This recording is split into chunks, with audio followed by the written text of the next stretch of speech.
নোয়াখালীর মধ্যে করছে। আর নোয়াখালী কিন্তু ভেরি ইউনাইটেড এলাকার ফিলিংস ব্যাপারে। দেশের গ্রামের নোয়াখালী ঝগড়া বিবাদ করতে পারে নিজেরা, কিন্তু নোয়াখালী বাইরে আসার পরেই কিন্তু একজনের পক্ষে কিন্তু চলে যাচ্ছে। নোয়াখালী আঞ্চলিক কালচার, গানও আছে নোয়াখালীর, নাটক হয় নোয়াখালীর, সিনেমা হয় নোয়াখালীর। দেখেন কালচারালি কত রিচ, অর্থনৈতিকভাবে রিচ।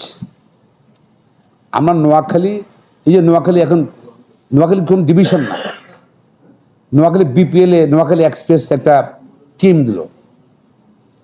দেখবেন নোয়াখালীর এই খেলার সময় নোয়াখালী মানুষের যে উন্মাদনা দেখবেন আপনি, উৎসাহ দেখবেন আপনি।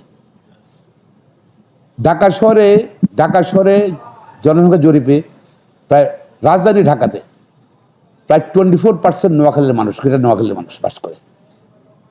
ঢাকা শহরে প্রায় ল্যান্ড, জমি, ফ্ল্যাট, প্লট 38% মালিক হলেও নোয়াখালীর মানুষ।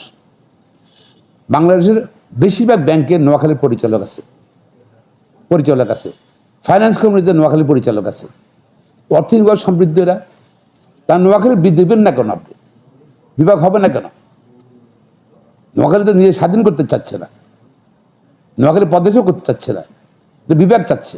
এটা যৌক্তিক দায়ী আমি মনে করি। এটা কুমিল্লা হোক না, কুমিল্লা হয়তো অসুবিধা কি আছে? কুমিল্লাতে যে বিভাগ হোক, নোয়াখালী একটা বিভাগ হোক, অসুবিধা আছে? তো নোয়াখালীর কালচারটা বললাম তো ইন্টিগ্রেটেড, ভেরি স্ট্রং। খাওয়া দাওয়া বলেন, সব কিছু আচার আচরণ বলেন, ভিন্ন একটা কালচারের মধ্যে আমরা আছি। তা আপনি সেই জন্য আপনার নোয়াখালীর বিভাগ হওয়ার দাবিটা একদম যৌক্তিক দাবি। আমার মনে হয় সরকার, রাষ্ট্র কিন্তু এটাকে ইগনোর করা উচিত না। এবং এর ধরুন প্রায়ত সমাবেশ হচ্ছে, মিটিং করছে, মিছিল হচ্ছে, গ্রাম পর্যায়ে মিছিল হচ্ছে। আমার এলাকায় যায় দেখে যে, আমি করে আজ মিটিং করতে গেছি, দেখে যে নোয়াখালী বিভাগের মিছিল কিন্তু অনেক বড়।